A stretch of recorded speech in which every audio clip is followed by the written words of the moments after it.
Buenos días, alumnos. Siguiendo con el teórico de la parte de farmacología cardíaca y renal, en este práctico vamos a ver un poco el uso de las drogas en la clínica veterinaria. En la clínica veterinaria vamos a tener fármacos que van a regular el tono del músculo liso vascular. Dicho tono y el calibre de los vasos sanguíneos se regula a través de mediadores secretados por los nervios simpáticos y el endotelio vascular y por hormonas circulantes. La contracción del músculo liso vascular depende fundamentalmente de un ion, que es el ion calcio. Los fármacos o drogas vasoconstrictores y vasodilatadores actúan aumentando o disminuyendo la concentración de este calcio libre intracelular y o alterando la sensibilidad del aparato contráctil a la concentración de calcio. Dentro de lo que son los fármacos vasodilatadores, la mayoría de estas drogas producen relajación del músculo liso vascular por una disminución de la concentración de calcio.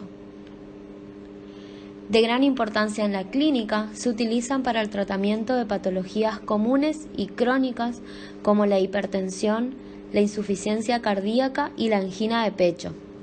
Teniendo en cuenta la zona sobre la que actúan o sobre los vasos, se van a clasificar en vasodilatadores arteriales, vasodilatadores venosos y vasodilatadores mixtos. La hidralazina es un vasodilatador directo que produce fundamentalmente relajación del músculo arterial y presenta escasa actividad sobre las venas. En medicina veterinaria, la hidralazina está indicada principalmente para el tratamiento de la insuficiencia cardíaca debido a una regurgitación mitral grave resistente a la terapia convencional, ¿sí? A las drogas que generalmente se usan en primera instancia. La dosis de la hidralazina, recomendada en las especies caninas y felinas para su administración oral, va de 0,5 a 2 miligramos por kilo. Esta dosis se puede ir incrementando dependiendo de la mejoría clínica, pero nunca hay que superar los 3 miligramos por kilo. En perros que están sometidos a un tratamiento simultáneo con hidralazina y con fármacos que son inhibidores de la enzima convertidora de angiotensina, se debe hacer un seguimiento de la presión arterial para evitar problemas de hipotensión. Posee algunos efectos secundarios como taquicardia, que es muy común en la especie caninas con insuficiencia cardíaca tratadas con esta droga. Generalmente se aconseja la administración simultánea con un fármaco beta bloqueante o con digoxina para evitar problemas de taquicardia refleja. Otros efectos secundarios pueden ser hiperglucemia, hepatotoxicidad y glomerulonefritis. Hoy en día la utilización de hidralazina está en declive, si no es una droga que se la usa en primera instancia. Otro grupo dentro de los fármacos vasodilatadores son los bloqueantes de los canales de calcio o también llamados antagonistas del calcio. Su efecto farmacológico se debe a la inhibición del paso del ion calcio a través de los canales de calcio dependiente de voltaje. Son vasodilatadores predominantemente arteriales y por lo tanto afectan poco al retorno venoso y a la precarga. Comprenden fundamentalmente tres grupos químicos distintos: el 1,4 dihidropiridinas, donde la droga principal es el nifedipino, las benzodiazepinas, cuyo principal representante es el diltiazem, y dentro de las fenilalquilaminas se encuentra el verapamilo.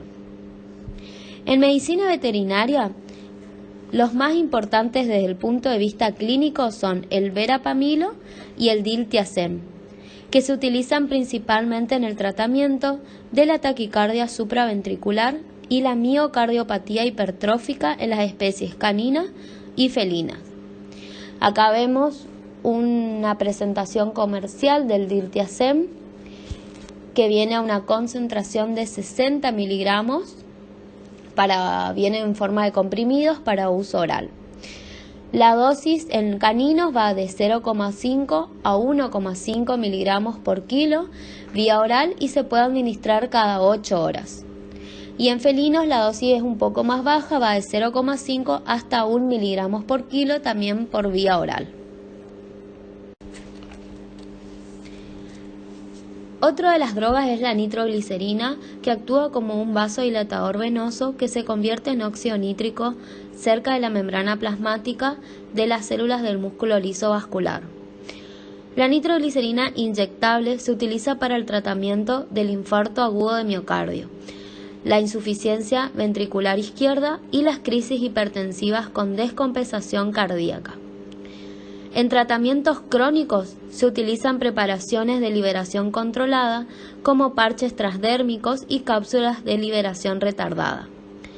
Pero la forma farmacéutica más utilizada en veterinaria son las pomadas, ya que la nitroglicerina se absorbe por vía percutánea y la administración no resulta traumática para el animal. Tiene una semivía muy corta de unos pocos minutos. La excreción renal de los derivados glucurónidos es la principal vía de eliminación. La dosis en canino va de 1,25 centímetros cada 2,3 kilos y se tiene que aplicar sobre zonas sin pelos como axilas, ingle o la cara interna del pabellón auricular, generalmente cada 12 horas. Es muy importante que el veterinario o el propietario que lo aplique use guantes, ya que se absorbe muy bien por la vía percutánea, entonces puede provocar alguna sintomatología o algún efecto adverso en el veterinario o en los propietarios. Y la dosis en los felinos va de 0,3 a 0,6 centímetros sobre zonas sin pelos. Acá en la imagen de la derecha vemos una presentación comercial que contiene nitroglicerina al 0,2%. El nitropuciato sódico es un dilatador venoso y arterial.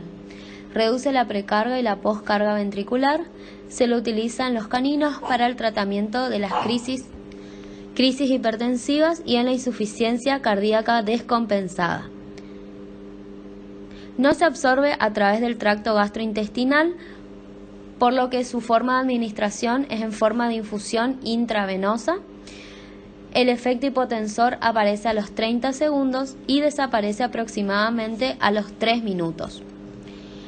Se lo puede dar junto con la dopamina en casos de insuficiencia cardíaca congestiva. Los efectos secundarios que puede llegar a producir son hipotensión postural, alteración de la perfusión coronaria y cerebral, síncope y palpitaciones.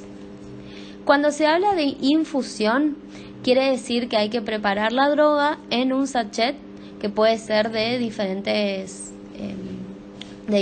soluciones y se lo va administrando en forma lenta, ¿sí?, a través de un perfus con un catéter endovenoso. Para preparar la infusión, el nitropuciato de sodio se presenta en forma de polvo, en donde hay que disolverlo con 2 a 3 mililitros de dextrosa al 5%. Esa dilución luego hay que colocarla en 100 mililitros de dextrosa al 5%. Una vez preparada esa solución hay que proteger de la luz, generalmente con un papel aluminio, porque si no se inactiva.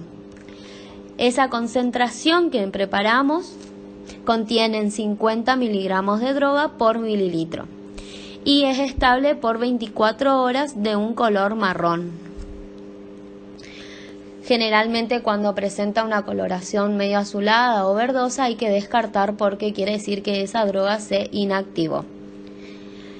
Mientras vamos pasando el nitropuciato de sodio, no hay que colocar otro medicamento a través del perfus.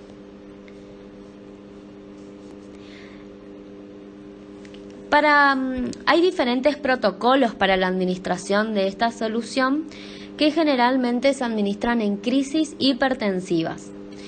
Podemos utilizarla a una dosis inicial de 1 a 2 microgramos por kilo por minuto durante 3 a 5 minutos hasta alcanzar la presión sanguínea deseada. En felinos la dosis va de 0,5 microgramos por kilo por minuto. Otro de los grupos dentro de los fármacos vasodilatadores son las drogas inhibidores del sistema renina-angiotensina-aldosterona. Este sistema, sobre todo la angiotensina 2, desempeña una función fundamental en el control del tono vascular, el volumen intravascular y el equilibrio hidroeléctrico al actuar en diferentes tipos celulares. Los diferentes efectos de la angiotensina 2 de forma coordinada permiten regular la presión arterial a corto y a largo plazo. También es capaz de provocar importantes alteraciones de la función y de la morfología del sistema cardiovascular.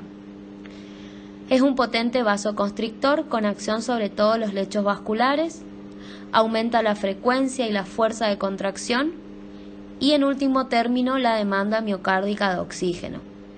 Todo ello conlleva a un rápido aumento de la presión arterial, secundario a un aumento de la resistencia vascular periférica y del gasto cardíaco. Uno de los grupos inhibidores del sistema renina-angiotensina que es de interés en la clínica veterinaria son los inhibidores de la enzima convertidora de la angiotensina, o comúnmente conocidos como los IECA.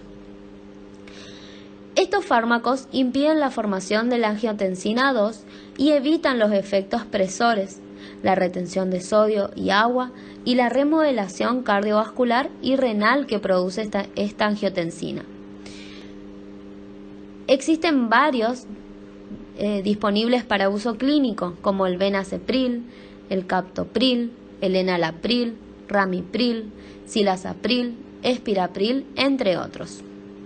Se los utilizan principalmente en el tratamiento de la insuficiencia cardíaca congestiva, la disfunción ventricular, la hipertensión sistémica y ciertas nefropatías crónicas progresivas.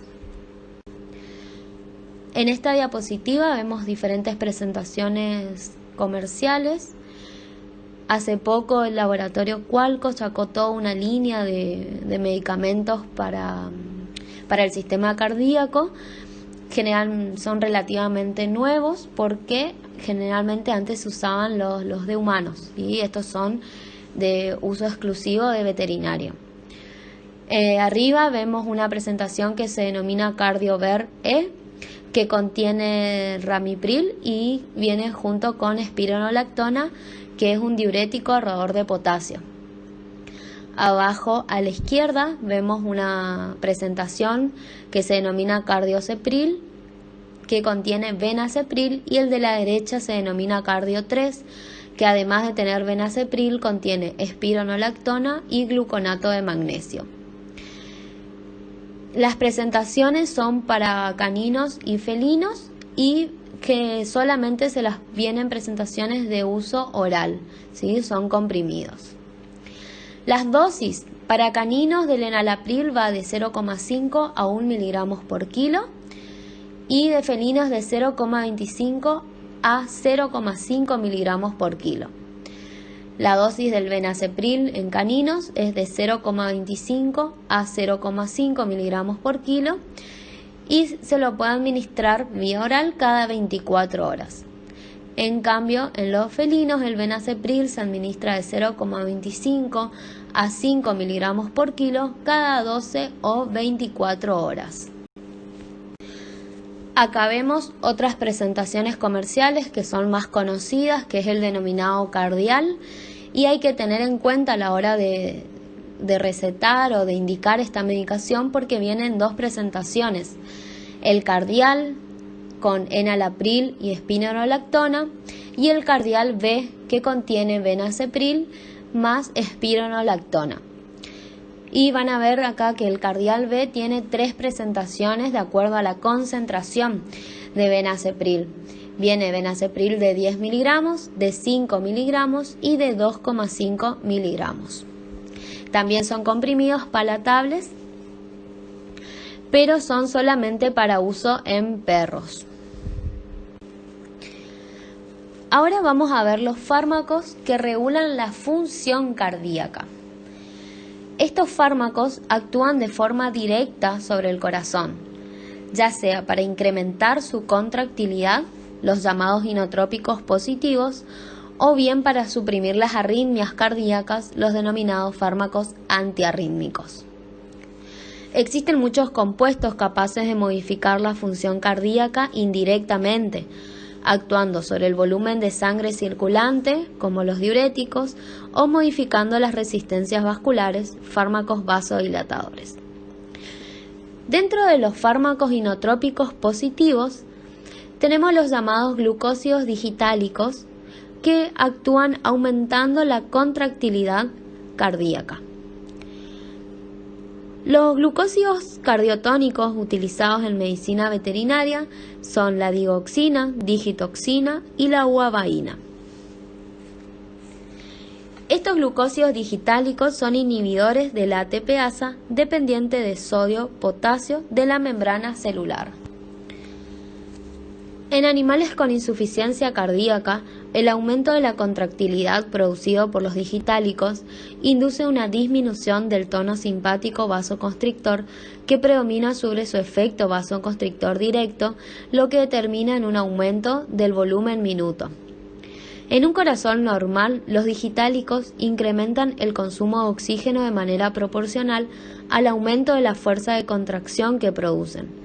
Sin embargo, en un corazón con insuficiencia, la mejoría de la situación hemodinámica, disminución de la precarga y de la poscarga, producida por estos digitálicos, compensa el efecto de la mayor contractilidad sobre el consumo de oxígeno, por lo que estos fármacos pueden aumentar la eficiencia mecánica del corazón. El aumento de la contractilidad producido por estas drogas reduce la actividad simpática periférica y los niveles plasmáticos de noradrenalina y renina.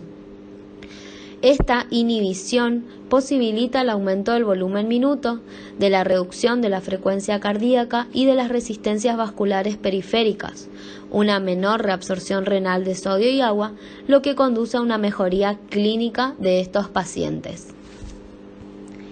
También estas drogas aumentan la excitabilidad y la velocidad de conducción en las aurículas y ventrículos. Su uso está indicado para casos de insuficiencia cardíaca congestiva, aleteo y fibrilación auriculares. Toxicidad. Hay que tener en cuidado cuando vamos a utilizar estas drogas, ya que tienen un margen terapéutico muy estrecho, que generalmente es el causante de efectos tóxicos. Las manifestaciones clínicas de una intoxicación va desde ligeras alteraciones gastrointestinales hasta arritmias, llegando a producir vómitos y diarrea, bradicardia e incluso bloqueo completo del nódulo seno-auricular, extrasístoles, taquicardias y fibrilación, tanto auriculares como ventriculares. Acá vemos una presentación comercial en forma de gotero, que la dosis va de caninos a felinos, se utilizan 1 o 2 gotas por kilo cada 12 horas por 2 días consecutivos. También se pueden utilizar los agonistas adrenérgicos como la dopamina y dobutamina. La dopamina era el neurotransmisor principal en los sistemas nerviosos central y periférico. Los receptores de dopamina del tipo 1 tienen localización postsináptica, interviniendo en la vasodilatación de los vasos sanguíneos renales, mesentéricos, coronarios y cerebrales. La dopamina se metaboliza rápidamente y se debe administrar en infusión continua para mantener concentraciones plasmáticas terapéuticas. Se lo utiliza clínicamente para aumentar el gasto urinario en pacientes con insuficiencia renal y como tratamiento de la hipotensión durante la anestesia. Hay varios protocolos también de cómo utilizar la dopamina, las dosis. Sí, acá les voy a mostrar diferentes dosis.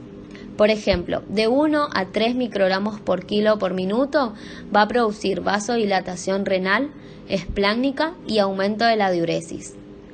De 3 a 10 microgramos por kilo por minuto produce efectos cardiovasculares inotrópicos positivos más intensos, como el aumento de la frecuencia cardíaca, la contractibilidad miocárdica.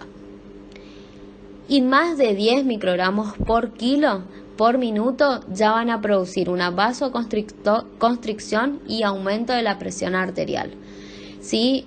Estas dosis nosotros tenemos que tener en cuenta de acuerdo al efecto que necesitamos o que queremos producir en el animal.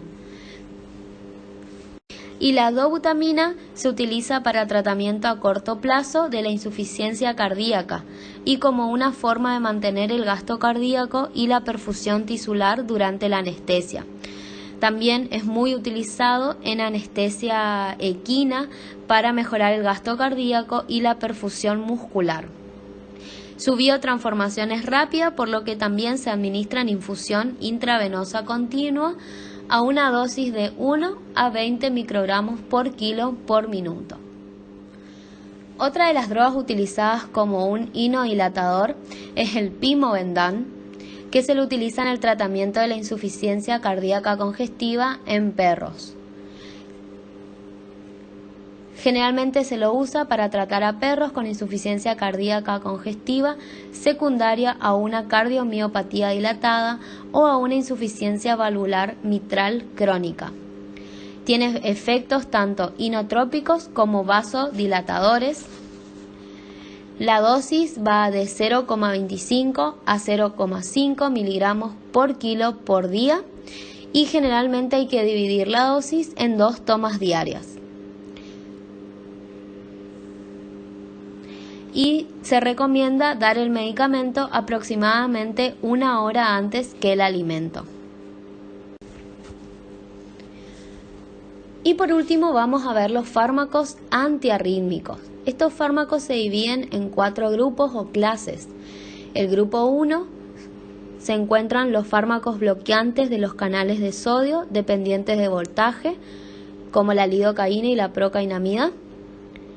El grupo 2, los fármacos bloqueantes de los receptores beta-adrenérgicos, atenolol y propanolol. En el grupo 3, los fármacos que actúan prolongando la duración del potencial de acción, la amiodarona. Y el grupo 4, los fármacos bloqueantes de los canales de calcio dependientes del voltaje del tipo L, que son el verapamilo y el diltiazem. El grupo 1. Su principal efecto electrofisiológico consiste en la disminución de la velocidad máxima de despolarización de las células que descargan los potenciales de acción rápido dependientes de sodio y de la velocidad de conducción en los tejidos cardíacos donde se encuentren. La principal droga dentro de este grupo es la lidocaína, también utilizado como anestésico local. Se lo utiliza en el tratamiento inmediato y por vía intravenosa de las arritmias ventriculares agudas, extrasístoles y taquicardia, en todas las especies de animales domésticos.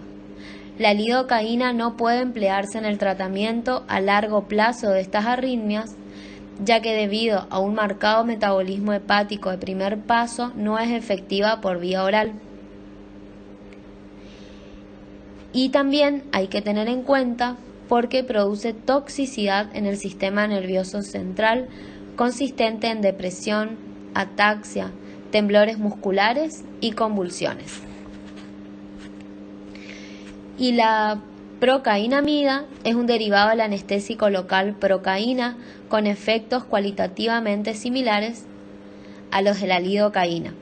Se suele considerar más eficaz para controlar las arritmias ventriculares que las auriculares.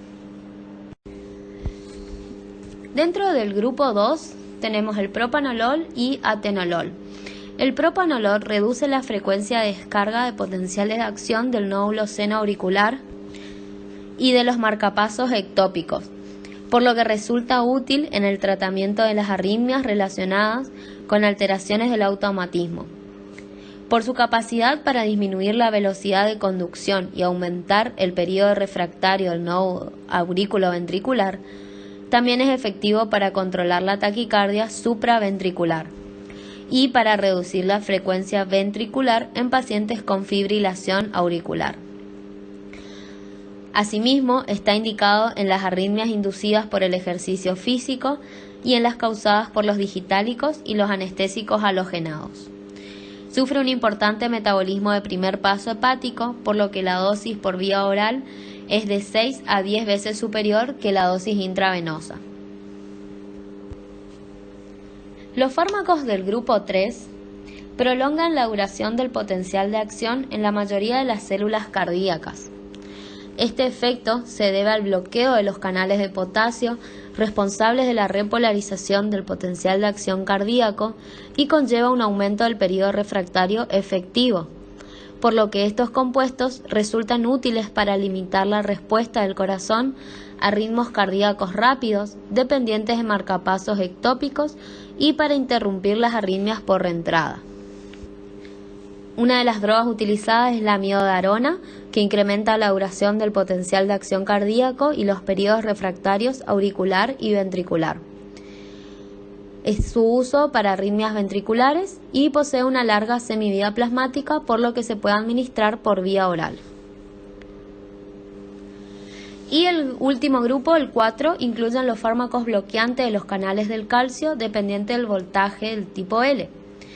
Producen una depresión dependiente del estado y de la frecuencia de las respuestas mediadas por la actividad de los canales del calcio en los nódulos seno-auricular y aurículo-ventricular. Son útiles para suprimir taquicardias supraventriculares por reentrada y también suprimen el automatismo anormal.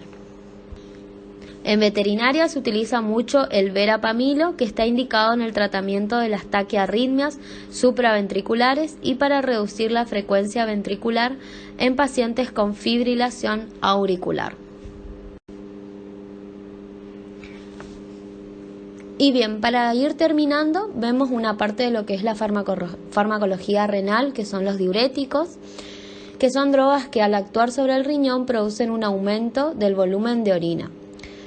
Así, a grandes rasgos, los diuréticos se dividen o se clasifican en diuréticos de alta eficacia, donde eliminan más del 15% de sodio, actúan sobre el asa de Henle y donde tenemos la llamada furosemida. Los de media eficacia, que eliminan entre el 5 y 10% de sodio, son las tiacidas, clorotiacida, hidroclorotiacida, y de baja eficacia, que eliminan menos del 5% de sodio. Dentro de este grupo tenemos los diuréticos osmóticos como el manitol y la glucosa, los ahorradores de potasio, espironolactona y el triamtereno, y los inhibidores de la anhidrasa carbónica, la acetazolamida. Uno de los diuréticos más utilizados en la clínica veterinaria es la furosemida. Se la utiliza en casos de urgencia, como en un edema pulmonar o generalizado. En la cardiomiopatía congestiva también se la utiliza mucho en los caballos de carrera para prevenir la hemorragia inducida por el ejercicio y está contraindicada en pacientes con anuria. La furosemida se puede utilizar en todas las especies de animales domésticos, lo que sí va a ir variando su dosis y de acuerdo a la patología que nosotros necesitemos tratar. En caninos y felinos, si vamos a utilizar la furosemida como diurético, tiene una dosis de 2,5 a 5 miligramos por kilo y se la puede administrar por vía endovenosa, intramuscular o vía oral. Para casos de edema cardiogénico o edema pulmonar, la dosis en los caninos va de 7,7 miligramos por kilo, intravenosa o intramuscular, y en felinos va de 4,4 miligramos por kilo y se la puede administrar cada 1 a 2 horas hasta que la frecuencia respiratoria y o las características de la ventilación mejoren. También se la puede administrar en forma de infusión continua, para ello hay que diluir en una dextrosa al 5% hasta formar una concentración de 5 a 10 miligramos por mililitro. En bovinos generalmente se la utiliza para edema de ubre a una dosis de 500 miligramos por día. se puede llegar hasta los 2 gramos por día, ¿sí? Pero no hay que sobrepasar esa cantidad, administrada por vía oral. O a una dosis de 2,2 a 4,4 miligramos por kilo por vía intravenosa cada 12 horas. En los equinos, si lo vamos a utilizar como diurético, lo vamos a hacer a una dosis de 1 a 2 miligramos por kilo intravenosa o intramuscular cada 6 a 12 horas. En cambio, si vamos a administrar por vía oral, lo podemos hacer a una dosis de 0,5 a 2 miligramos por kilo y cada 6 horas. Para prevención de la epistaxis, la dosis va de 0,3 a 0,6 miligramos por kilo y se la administra 60 a 90 minutos antes de la carrera. En la última diapositiva vemos varias presentaciones comerciales que contienen furosemida. Arriba vemos una presentación que es en forma de tabletas que contienen 15 miligramos de la droga para uso oral en caninos. Abajo desde la izquierda vemos una presentación en frasco gotero a una concentración del 2% para caninos y felinos. La presentación de la derecha se llama Furodex. Hay muchas presentaciones que combinan furosemida con dexametasona y generalmente se la administra en forma intramuscular. Y el de la derecha es un frasco multidosis de una solución al 5%. También se lo puede utilizar en todas las especies.